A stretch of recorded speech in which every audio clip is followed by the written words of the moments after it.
ये जो क्वेश्चन हमारा है, ये क्वेश्चन हमारा थर्ड चैप्टर का फर्स्ट एग्जांपल है, ठीक है ना।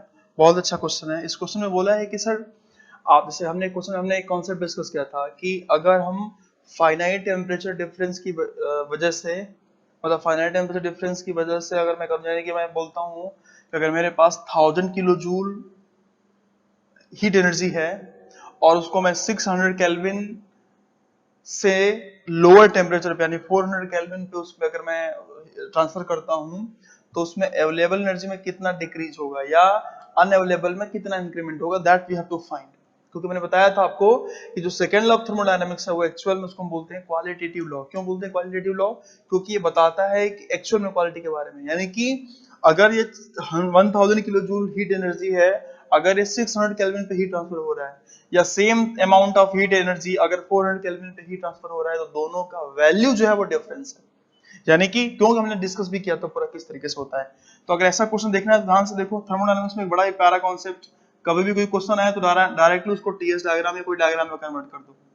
डायग्राम में कन्वर्ट करने का मतलब काफी क्वेश्चन आपका इजी हो गया और आराम से हो जाएगा वो। अब ध्यान से देखो, मैं बोल रहा हूँ कि 1000 किलो जूल जो हीट एनर्जी है, ठीक है ना। अब ध्यान से देखो, अब मैं ऐसा बोल रहा हूँ कि 1000 किलो जूल जो हीट एनर्जी है किस टेम्परेचर पे, 600 पे। मैंने बोला कि ये 600 केल्विन टेम्परेचर है और यहां से मैं क्या कर रहा हूं सर कि 1000 kilo joule heat energy transfer कर रहा हूं, ठीक है। अब मैं बोल रहा हूं कि वो फिर अगर मैं सेम अमाउंट 400 पे करता, तो अगर मैं सिंपल सी बात है 400 पे करने जाऊंगा सर, अगर मैं इसको 400 केल्विन पे करूंगा, सिंपल सी बात है, तो जो डीएस वो बढ़ जाएगा क्योंकि हमें पता है क्या, Q is equal to T into DS. तो अगर Q सेम है, T कम करूंगा तो डीएस सिंपल सी बात है बढ़ जाएगा, ठीक है ना। तो जब यहां से अगर मैं करूंगा तो डायरेक्टली मुझे पता है कि ये जो मेरा डीएस है थोड़ा सा बढ़ जाएगा, डीएस कुछ इस तरीके से। अब कुछ तरीके से डीएस बढ़ गया, यानी कि अब मैं क्या बोल रहा हूं यहाँ पे कि ये अमाउंट अब ये 1000 किलो जूल इस पे किया गया और जो एम्बिएंट कंडीशन है वो तो ऑलरेडी गिवन है। एम्बिएंट कंडीशन गिवन है, बोलो बोलो कितना बोला है सर कि 300 केल्विन, यानी कि 300 केल्विन डायरेक्टली यहाँ पे गिवन है। ये हमारा एम्बिएंट कंडीशन है कुछ 300 केल्विन का। आई बात समझ में? ये हमारा क्या है, 300 केल्विन जो है वो एम्बिएंट कंडीशन है कि टी नॉट कंडीशन है। तो बोला है कि बताओ कितना लॉस इन अवेलेबल या इंक्रीज इन अनअवेलेबल कितना होगा। तो सिंपल सी बात है सर, देखो अगर मैं भूल जाओ इसको सेकंड वाले कंडीशन को, पहले क्या बोला है कि 600 केल्विन और हमें पता है कि वर्क पोटेंशियल जो होता है अवेलेबल एनर्जी, वो क्या होता है, अवेलेबल एनर्जी तो फंक्शन ऑफ सोर्स टेम्परेचर और एटमॉस्फेरिक टेम्परेचर, एम्बिएंट टेम्परेचर। तो इन दोनों के बीच में, यानी कि ये जो मेरा साइकिल बन रहा है सर, ध्यान से देखो, इन दोनों के बीच में ये जो मेरा एरिया है, ये पूरा का पूरा एरिया है, जो यही एरिया क्या है, ये हमारा एरिया अवेलेबल एनर्जी है फॉर 600 केल्विन टू 300 केल्विन के बीच में जो हीट ट्रांसफर हो रहा है, ठीक है। यानी कि इन दोनों के बीच में अगर मैं इतना हीट सप्लाई करता हूँ, ऐसा कुछ करता हूँ, तो मेरा जो अवेलेबल एनर्जी मिलेगा वो ये वाला होगा एरिया, ठीक है। अगर मैं सेम अमाउंट के हीट एनर्जी को मैं अगर लोअर टेम्परेचर पे किया, यानी कि 400 केल्विन और 300 केल्विन पे, तो अब मेरा ये जो सेकंड पॉइंट है वो मेरा ये होगा। यानी कि अब ये जो मेरा एरिया है सर, ये पूरा का पूरा जो एरिया होगा वो सेकंड यानी 400 केल्विन और 300 केल्विन के बीच में जो इंजन ऑपरेट हो रहा है, जो प्लांट बन रहा है, इसका इसका जो क्या होगा, अवेलेबल एनर्जी होगा। अब क्वेश्चन ने पूछा है कि लॉस, बोला है कि loss in, find the loss of available energy. इसमें लॉस कितना हुआ अवेलेबल एनर्जी का, यानी कि एक तो तरीका क्या है कि इसका अवेलेबल एनर्जी निकाल लो इस साइकिल का, फिर इस साइकिल की अवेलेबल एनर्जी निकाल लो और दोनों को माइनस कर दो, तो उससे पता चल जाएगा, ठीक है। या दूसरा तरीका क्या है, हमने डिस्कस किया हुआ ऑलरेडी, क्या कि सर जो टोटल हीट होता है that will be equal to available energy plus unavailable energy, हमने डिस्कस किया हुआ अपने कॉन्सेप्ट में। तो अगर लॉस इन अवेलेबल पूछता है तो सिंपल सी बात, अगर अवेलेबल में लॉस होगा तो अनअवेलेबल में क्या हुआ, बढ़ेगा। तो आप अगर दोनों का एरिया निकाल करना चाहते हो तो उस तरीके से कर लो, या फिर अनअवेलेबल को निकालना चाहते हो तो अनअवेलेबल में कितना इंक्रीज हुआ वो निकाल लो, दोनों की वैल्यू सेम आएगी। तो हमने डिस्कस किया हुआ था कि जो अनअवेलेबल वाला पार्ट होता है वो काफी इजी होता है कैलकुलेट करना है। क्यों? क्योंकि अनअवेलेबल के लिए सोर्स मुझे पता है डेफिनेशन, कि अगर मैं इस साइकिल के लिए बात करूं, देखो ध्यान से, इसके लिए बात करूं तो एटमॉस्फेयर से नीचे, यानी कि जो ये पर्टिकुलर एरिया है, यही क्या है, ये हमारा है अनअवेलेबल एनर्जी है फर्स्ट कंडीशन के लिए। आई बात समझ में?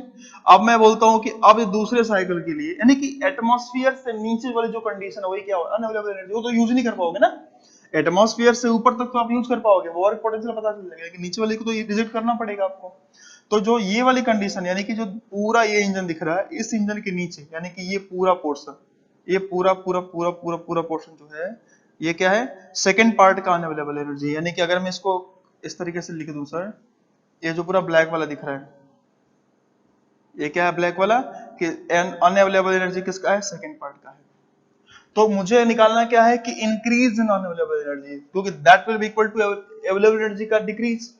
तो अगर मुझे क्वेश्चन में पूछा है यहाँ पे कि अवेलेबल एनर्जी में कितना लॉस हुआ, that is equal to unavailable energy में कितना इंक्रीमेंट हुआ, ये तो मैं निकालने जा रहा हूं। तो अगर मुझे निकालना है सर, ध्यान से देखो, तो पहले का अनअवेलेबल एनर्जी जितना था, ये ब्लू वाला ऐसा ऐसा जो लाइन है, और बाद में जो अनअवेलेबल एनर्जी अब इतना बढ़ गया, यानी जो ब्लैक वाली लाइन है, तो एक्चुअल में कितना चेंज आया, तो मैं देख सकता हूं कि ये जो वैल्यू है मेरा, यही वैल्यू जो है एक्चुअल में यही क्या है, इंक्रीज इन अनअवेलेबल एनर्जी। यही क्या है, इंक्रीज इन अनअवेलेबल एनर्जी। तो यानी बस मैं ये एरिया अगर निकाल लूं, तो यही एरिया मेरा डायरेक्टली आंसर हो जाएगा। तो मैं उस एरिया को निकालने के लिए क्या बोलूंगा, वो एरिया कैसे निकालूंगा सर, ये क्या है, रेक्टेंगल है, तो रेक्टेंगल का मतलब टेम्परेचर तो मुझे पता है टी नॉट, लेकिन ये कंडीशन कितना होगा। अब मैं ऐसा कर लेता हूं कि इसको, चलो मैंने ये माना था एस, अब ये जो होगा ये क्या होगा सर, ये पहले कंडीशन के लिए डेल्टा S1 इस Q1 के लिए, और ये जो दूसरा वाला था इसको मैंने बोल दिया कि डेल्टा S2 है। तो इसके लिए मैं क्या बोलूंगा कि T नॉट, यानी कि देखो ये इसका एरिया, ये डिस्टेंस, ये क्या है, T नॉट है। अब ये डिस्टेंस कितना होगा, टोटल डेल्टा S2, यानी कि सेकंड कंडीशन में कितना एंट्रोपी चेंज है और फर्स्ट कंडीशन में कितना एंट्रोपी चेंज, दोनों का डिफरेंस ही है। तो ये मैं बोलूंगा डेल्टा S2, ये सेम हमने डेरिवेशन किया भी है कॉन्सेप्ट में, डेल्टा S1, ठीक है। तो यहां से मैं बोल सकता हूं कि टी नॉट, चलो ठीक है, टी नॉट लिख लो, इनटू डेल्टा S2 निकालना है तो क्या करना पड़ेगा, Q अपॉन T। तो 2 के लिए Q तो सेम है, T डिफरेंट हो रहा है तो T2 हो जाएगा, तो मैं बोलूंगा Q अपॉन T2 माइनस ये क्या हो जाएगा, Q अपॉन T1, अगर डेल्टा S1 है तो, और यही हमारा क्या है, T1 है, और ये हमारा क्या है सर, T2 है। तो अगर मैं यहां से देखूं तो मैं क्या बोलूंगा, टी नॉट मुझे दिया हुआ है, टी नॉट कितना दिया हुआ है, 300 केल्विन, तो मैंने बोल दिया 300 केल्विन। अब यहाँ पे Q कितना है, Q 1000 किलो जूल है, तो मैंने बोला यहाँ पे कि 1000 किलो जूल है, अपॉन T2 कितना है, 600 केल्विन है, minus sir T1, sorry T2 कितना है, 400 केल्विन है, तो मैं यहाँ पे 400 लिख दिया,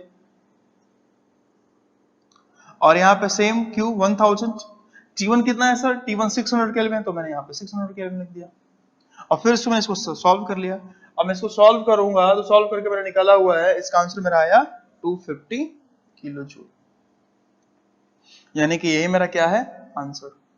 ये मैंने निकाला क्या है, मैंने निकाला कि इंक्रीज इन अनअवेलेबल, लेकिन मुझे पता है कि वो सेम होगा अवेलेबल एनर्जी के डिक्रीज के बराबर। तो जिस तरीके से आपको इजी लगता है उस तरीके से इस क्वेश्चन को सॉल्व कर सकते हैं। तो हमारा ये फर्स्ट क्वेश्चन, ठीक है। नेक्स्ट क्वेश्चन देखते हैं क्या है, कि find the irreversibility associated with the expansion of air to a very small opening, यानी ये बहुत इंपॉर्टेंट पॉइंट बोल दिया यहाँ पे, क्या, वेरी स्मॉल ओपनिंग, ठीक है। और फिर बोला है कि ये प्रेशर इनिशियल 8 बार है, टेम्परेचर 600 केल्विन है, और जब एक्सपेंशन हो जा रहा है तो उसका फाइनल प्रेशर 1.2 बार हो रहा है, और टेम्परेचर नहीं दिया है। फिर बोल दिया है कि एटमॉस्फेरिक कंडीशन जो है 298 केल्विन है।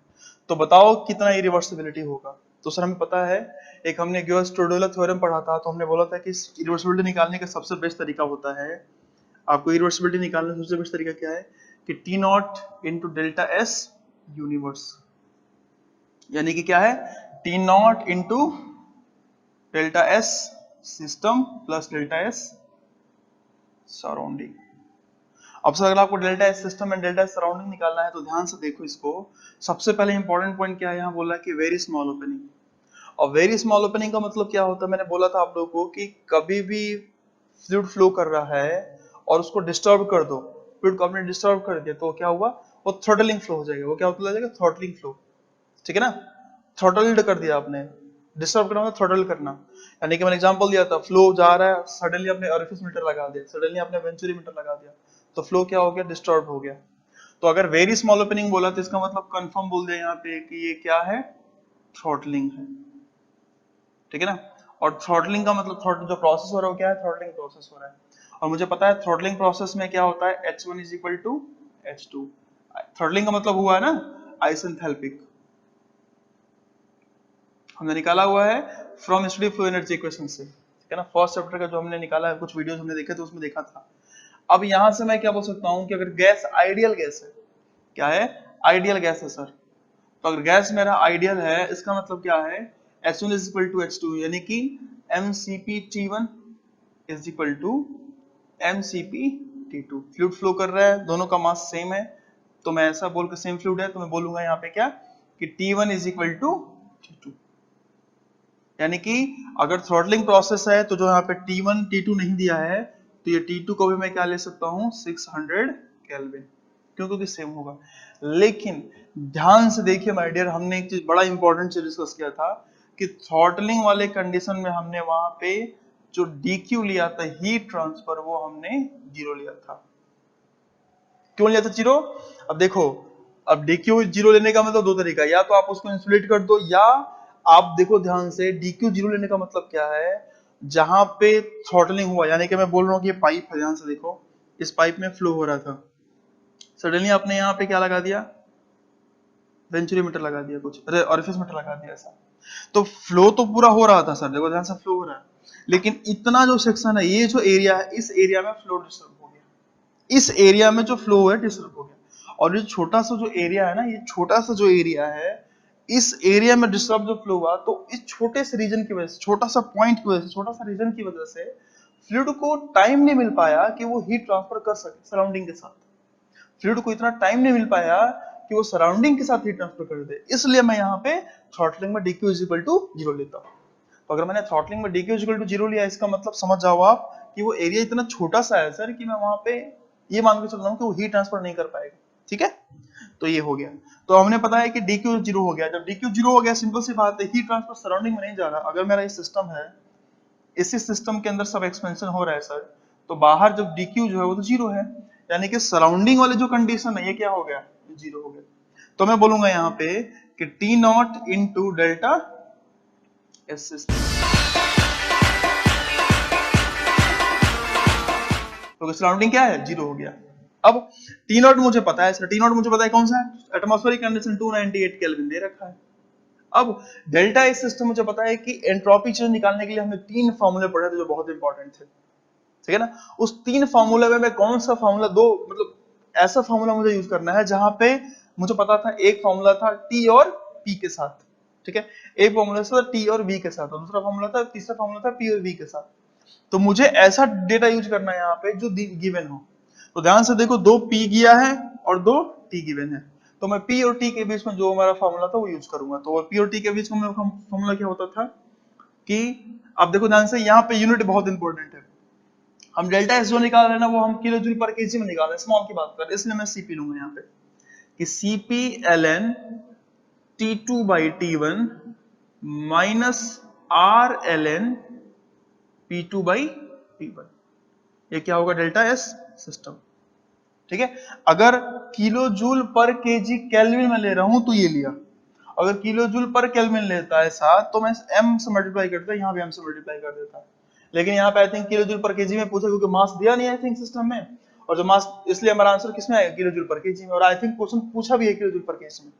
तो ध्यान से देखो, अब मैं यहाँ से क्या बोल सकता हूँ सर, यहाँ से बोल सकता हूँ कि 298 इंटू सीपी की वैल्यू आइडियल गैस के लिए 1.005, लेकिन अगर मैं 1.005 ले रहा हूँ तो किलो जूल वाला मैं वैल्यू ले रहा हूँ, किलो जूल पर केजी केल्विन, ठीक है, into ln T2 by T1 constant 1 0 हो जाएगा, T2 और T1 सेम है। देखो पूरे क्वेश्चन में ये पॉइंट जो बहुत इंपॉर्टेंट है, वेरी स्मॉल ओपनिंग, ये पॉइंट हमने बोल दिया, मतलब कि हमने सारा कंसीडर कर लिया, एक ही पॉइंट के बस सारा क्वेश्चन सॉल्व हो जा रहा है, ठीक है। माइनस आर कितना होता है 0.287 इंटू ln, अब P2 कितना है एक्सपेंशन के बाद 1.5 बार, तो मैं बोलूंगा यहाँ पे 1.2 बार, सॉरी, और P1 कितना 8 बार। अब आपको कंफ्यूजन नहीं होना है, क्योंकि दोनों बार बार में इसलिए मैंने ले लिया, अगर दोनों के यूनिट डिफरेंट होता तो मैं पहले यूनिट सेम करता तब जाके रेशियो, यानी कभी भी रेशियो करो, मल्टीप्लाई मतलब डिवाइड कर रहे हो या एडिशन कर रहे हो, सब्सट्रैक्शन कर रहे हो, तो हमेशा ट्राई करो किसी भी मैथमेटिकल ऑपरेशन से पहले उसको यूनिट को सेम बनाओ, आप अगर यूनिट को सेम बना लियो तो फिर आराम से क्वेश्चन हो पाएगा। ठीक है, तो ये आराम से आ गया। अब मैं इस क्वेश्चन को सॉल्व करूंगा, तो मैंने सॉल्व किया हुआ है, तो डायरेक्टली इसका आंसर मुझे आया 162.25। ये मेरा आंसर आया 162.25। अब इसका यूनिट क्या होगा, किलो जूल पर केजी। ये हमारा क्या है, ये हमारा है इरिवर्सिबिलिटी। आई बात समझ में? यानी कि कभी भी क्वेश्चन आपको इरिवर्सिबिलिटी का पूछता है, कभी भी क्वेश्चन आपको इरिवर्सिबिलिटी का पूछता है तो टेंशन नहीं लेना। इरिवर्सिबिलिटी मतलब गर्स-टोडुलर थ्योरम से मैं डायरेक्टली अप्लाई करूंगा। और जनरली देखो ध्यान से, जब भी इरिवर्सिबिलिटी पूछेगा ना आपको सर, तो कुछ ना कुछ ऐसा पॉइंट दिया होगा। यानी कि इरिवर्सिबिलिटी पूछने का मतलब है कि T not into delta H inverse को लगाना है मुझे कॉन्सेप्ट। अब इस डेल्टा एस को निकालने के लिए आपको ऐसा पॉइंट, क्योंकि चारों टर्म्स नहीं देंगे आपको, पी और टी नहीं देगा आपको, पी हो सकता है या टी, मतलब कोई जो दो वेरिएबल है उसका एक वेरिएबल का दोनों इनिशियल पॉइंट फाइनल पॉइंट दे सकता है, लेकिन जो एक वेरिएबल होगा ना उसका नहीं देगा आपको। अब उस एक वेरिएबल के लिए क्या करना पड़ेगा आपको, उस एक वेरिएबल के लिए आपको देखना पड़ेगा कुछ ऐसे ऐसे पॉइंट्स, जैसे वेरी स्मॉल ओपनिंग दे दिया, ठीक है ना। यहाँ पे अगर ऐसा बोल देता क्वेश्चन में सपोज कि थ्रॉटल्ड हो गया, डिस्टर्ब फ्लो डिस्टर्ब हो गया, तो वहां पे भी हमने लिख देते। अगर मान लो यहाँ बोल देता कि एक्सपेंशन अगेंस्ट वैक्यूम, ऐसा बोल देता, मतलब की बात क्या कहना चाह रहा है वो, फ्री एक्सपेंशन की बात कर रहा है। और जब फ्री एक्सपेंशन की बात कर रहा है सर, इसका मतलब क्या है कि वो फिर से वही टेम्परेचर से मिला था। यानी कि ऐसा ऐसा कुछ ना कुछ वर्ड देगा जिससे मेरा काम काफी कुछ आसान हो जाएगा। ठीक है, एक और क्वेश्चन देखते हैं नेक्स्ट। ठीक है, तो ये क्वेश्चन हम डिस्कस करने जा रहे हैं। नेक्स्ट क्वेश्चन, अब ये हमारा क्वेश्चन है 3.3। इससे पहले हमने क्वेश्चन सॉल्व किया था वो 3.2 था, एक क्वेश्चन हमारा 3.3।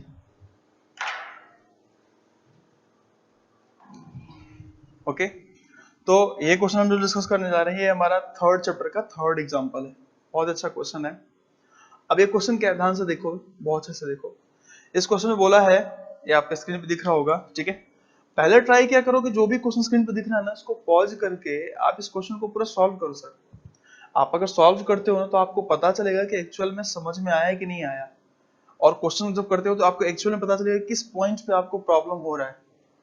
और फिर जब सॉल्यूशन करोगे, देखोगे सॉल्यूशन, तो फिर आपको बहुत क्लियरली समझ में आएगा कि अच्छा ये पॉइंट पे मैं गलती मिस्टेक कर रहा था, इस ये मतलब ये इस तरीके से करना है। तो डायरेक्टली इसको ब्लाइंडली देखो मत वीडियो को, पहले उस पॉइंट पे क्लोज कर लो। जैसे क्वेश्चन दिखा आपको स्क्रीन पे, तुरंत उसको क्लोज पॉज करके और फिर डायरेक्टली क्वेश्चन सॉल्व करो, ठीक है ना। तो नेक्स्ट क्वेश्चन जो है, अब इसमें क्या बोला है सर, ध्यान से देखो कि एन एडियाबैटिक सिलेंडर है, यानी कि जो सिलेंडर है वो एडियाबैटिक है। एडियाबैटिक का मतलब कि इंसुलेटेड है। और सर इंसुलेटेड का मतलब यहाँ पे मैं बोल सकता हूँ कि जो DQ होगा वो क्या होगा, 0। क्लियर है, एडियाबैटिक का मतलब तो यही है ना, एडियाबैटिक बोल दिया ना, तो एडियाबैटिक का मतलब ले सकता हूँ कि 0 हो गया। अब इस क्वेश्चन में क्या बोला है कि 10 metre cube volume is divided into 2 compartment, यानी कि 10 मीटर क्यूब वॉल्यूम है, इसको दो पार्ट में डिवाइड कर दिया, एक 6 मीटर क्यूब, एक 4 मीटर क्यूब। इसका कंडीशन बोल रहा है कि इसका प्रेशर 6 बार है, इसका टेम्परेचर 600 केल्विन है और इसके अंदर वैक्यूम है। और जो डिवाइडर है, जो डिवाइड किया हुआ है, थिन स्लाइडिंग पार्टीशन है, ठीक है ना। अब इसमें ये बोला है कि इसका, ये क्वेश्चन में क्या बोला है कि suddenly in the partition is removed, यानी क्या हुआ कि पार्टीशन को मैं सडनली हटा देता हूं, तो जो पार्टीशन को रिमूव कर रहा हूं, तो बोला है and the fluid in compartment A expands freely and fills both the compartment, यानी कि यहाँ की गैस फ्रीली एक्सपेंड होके दोनों कंपार्टमेंट को फिल कर दे रही है। तो पूछा है कि then find calculate irreversibility of the process in kilo joule and take atmospheric pressure as 1 bar and atmospheric pressure as 300 kelvin. ठीक है, तो अब ये बोला है कि जैसे इस गैस को एक्सपेंड, पार्टीशन हटा देते तो गैस जो है फ्रीली एक्सपेंड हो रहा है। यानी ये चीज तो कंफर्म हो गया सर बहुत अच्छे से कि ये जो कंडीशन है वो क्या है, फ्री एक्सपेंशन की बात कर दिया। किसकी बात किया, फ्री एक्सपेंशन। और हमने डिस्कस किया हुआ है एयर है, ध्यान से देखो यहाँ पे क्या है, फ्लूइड एयर है, और एयर को हम आइडियल गैस ले रहे हैं। तो जो फ्री एक्सपेंशन में मैं बोलूंगा कि एयर का फ्री एक्सपेंशन क्या मतलब कि टेम्परेचर तो सर दोनों में, यानी कि TA is equal to TA, A compartment का जो टेम्परेचर वो दोनों का फिल करने के बाद भी आपके क्या होगा, सेम होगा, ठीक है ना। यानी कि इनिशियल टेम्परेचर और फाइनल टेम्परेचर जो है वो क्या है, सेम है। क्लियर हो गया। नेक्स्ट सिंपल इरिवर्सिबिलिटी पूछा है, तो इरिवर्सिबिलिटी निकालने का मतलब सेम वही थ्योरम हमारे पास है कि इरिवर्सिबिलिटी जो होगा that irreversibility is equal to T into delta S universe. और मुझे पता है कि सर एडियाबैटिक है तो सराउंडिंग में तो कुछ जाएगा नहीं, सिस्टम सराउंडिंग का इंटरेक्शन जीरो, तो मैं यहां बोलूंगा फिर से कि T not into delta S system cable. अब आप बोलोगे सर कि ऐसा क्यों हो रहा है कि डी क्यू होने की वजह से डायरेक्टली सराउंडिंग जीरो हो रहा है? तो ध्यान से देखो, अगर ये आपने सिस्टम लिया है और ये क्या है सराउंडिंग है, तो सिस्टम से जब कुछ जाएगा ही नहीं energy interaction D Q zero है, और मुझे पता है कि जो एंट्रोपी का चेंज होता है सर, एंट्रोपी का चेंज केवल और केवल हीट ट्रांसफर की वजह से होता है, वर्क ट्रांसफर की वजह से डायरेक्टली एंट्रोपी चेंज नहीं होता है। या तो इरिवर्सिबिलिटी होना चाहिए, मतलब इंटरनल हीट, मतलब इरिवर्सिबिलिटी यानी कि बोल रहा हूँ कि एंट्रोपी जनरेशन की बात कर रहा हूँ, तो इंटरनल इरिवर्सिबिलिटी हो या फिर एक्सटर्नली, तो अगर मुझे एक्सटर्नली एंट्रोपी चेंज निकालना है तो एक्सटर्नल तरीके से केवल और केवल मेरे पास एक ही कंडीशन है कि Q होना चाहिए, जब DQ जीरो तो सराउंडिंग में कोई भी हीट रिएक्शन नहीं होगा। तो यहां से मैं क्या लिख सकता हूं कि T नॉट, अब डेल्टा एस सिस्टम के लिए मैं कौन सा देखूंगा कि कौन सा, यानी क्या कंडीशन मुझे गिवन है।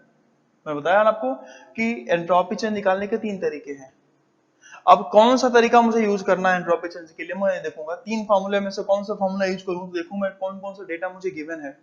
तो यहाँ पे ध्यान से देखो, इनिशियल वॉल्यूम 6 मीटर क्यूब हो जाएगा और final volume 10 metre cube, volume तो मुझे गिवन है, ठीक है, प्रेशर नहीं गिवन है, और मुझे टेम्परेचर तो मुझे पता है कि सेम होगा, यानी कि यहाँ पे मैं ऐसा इक्वेशन यूज करूंगा जिसमें वॉल्यूम और टेम्परेचर, क्यों, क्योंकि टेम्परेचर तो कांस्टेंट रहेगा फ्री एक्सपेंशन में, और वॉल्यूम यहाँ पे 6 मीटर क्यूब, जैसे रिप्रेजेंट आऊंगा तो पूरा भर जाएगा एयर, तो 10 मीटर क्यूब हो जाएगा। तो मैं यहां से लिखूंगा सर टी नॉट इंटू, ध्यान से देखो, CV ln T2 by T1 minus R, sorry plus R ln V2 by V1। Same चीज मैं यहाँ पे मास से मल्टीप्लाई नहीं किया हूं, डेल्टा एस छोटा वाला निकाल रहा हूँ, यानी कि अब इससे जो आंसर आएगा वो किलो जूल पर केजी में आएगा, लेकिन ध्यान से देखो पूछा है किलो जूल में, यानी कि मुझे मास से मल्टीप्लाई करना पड़ेगा, ठीक है ना, तो वो हम करेंगे अभी थोड़ी देर में। अभी देखो, तो यहाँ से निकालो अगर टी नॉट, तो टी नॉट कितना है, यहाँ पे टी नॉट कंडीशन में गिवन है 300 केल्विन, तो 300 केल्विन ले लो इनटू सीवी, मुझे पता है एयर के लिए सीवी कितना होता है 0.718, अगर कुछ नहीं दिया क्वेश्चन में तो हमें पता है कि सीपी 1.005 होता है, सीवी 7.718 होता है, जो आर होता है 0.287 होता है। अगर दिया है कि सीपी मान लो 9.9 तो 0.9 नहीं लेना, सीपी मान लो 1.4 तो 1.4 लेना, यानी जो दिया है मुझे वो ले लूंगा, लेकिन अगर नहीं दिया तो मैं ये लेके चलूंगा स्टैंडर्ड जो वैल्यू है, ठीक है।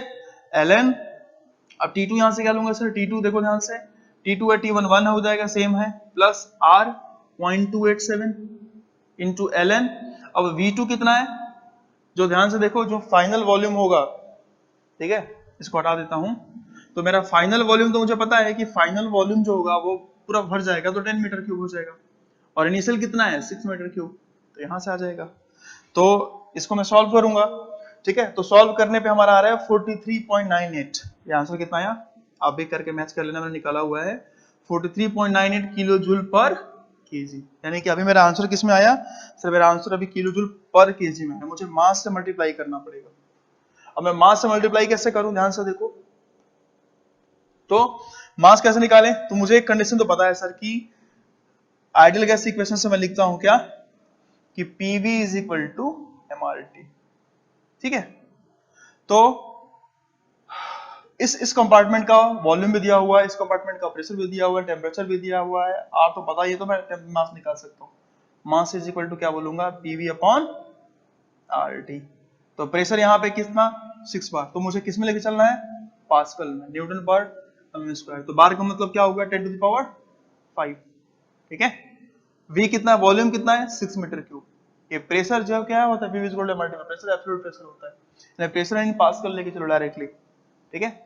R अगर आपने इसको पास्कल में लिया तो ये भी किसमें लो जूल वाला में लेके चलो, किलो जूल मत लेके चलो, तो ये क्या होता है 0.287 नहीं 287 लेकर चलो, ये 287 इनटू टेम्परेचर कितना है 600 केल्विन, टेम्परेचर इन केल्विन हमेशा ध्यान देना, PV is equal to MRT में जो टेम्परेचर होता है किस में होता है, टेम्परेचर इन केल्विन में होता है। तो यहां से मैंने मास को निकाला, तो मैंने मास निकाला वो मास को डायरेक्टली 20.90 kg, ठीक है ना, इसमें आया 20.90 kg, तो अब अगर ये जो मास मुझे गिवन है, इस मास को मैं मल्टीप्लाई करूंगा यहाँ से, तो मेरा जो इरिवर्सिबिलिटी मुझे निकालना है, ध्यान से देखो, जो इरिवर्सिबिलिटी निकालना है क्या बोलूंगा, मास इनटू ये वाली वैल्यू, यानी कि इरिवर्सिबिलिटी जो मैंने निकाला है किसमें, किलो जूल पर केजी वाले में, ठीक है। अब यहां से मैं निकालूंगा तो क्या हो जाएगा, मास कितना है, मास मेरा निकल गया 20.90 kg, इरिवर्सिबिलिटी 43.9 किलो जूल पर केजी। तो यहां से मेरा आंसर है, मैंने निकाला हुआ है, ये आएगा 91.919 समथिंग, ये 919 पॉइंट क्वेश्चन में दे कुछ 12 समथिंग है किलो जूल। ये हमारा आंसर, फाइनल आंसर हो जाएगा, ठीक है। तो आपने देखा क्वेश्चन में, क्वेश्चन को सॉल्व करना टफ नहीं है, बहुत इजी है। बस एक कंडीशन है कि मुझे पता होना चाहिए, जो पूरे के पूरे क्वेश्चन में एक जो वर्ड है ना, एक जो छोटा सा स्टेटमेंट है, वो सबसे इंपॉर्टेंट है। वो स्टेटमेंट मुझे बता रहा है कि मुझे आगे का फ्लो किस तरीके से ले जाना है, आगे का फॉर्मूला किस तरीके से यूज करना है। जैसे कि यहाँ पे क्या था, फ्रीली एक्सपेंडेड, तो फ्रीली एक्सपेंडेड का मतलब कि यहाँ टेम्परेचर यहाँ पे कांस्टेंट हो गया, ठीक है। आई होप आपको ये सारे क्वेश्चन समझ में आए होंगे। नेक्स्ट वीडियो में हम देखेंगे कुछ थर्मोडायनामिक्स का जो हमारा रिलेशंस है उसके बारे में डिस्कस करेंगे, और जिसमें फिर मैक्सवेल्स देखेंगे, और भी बहुत सारे, जूल थॉमसन कोएफिशिएंट है, क्लासियस क्लैपेरॉन इक्वेशन है। तो ये सारी चीजें क्या हैं, इसके बारे में हम डिस्कस करेंगे नेक्स्ट वीडियो में, ठीक है।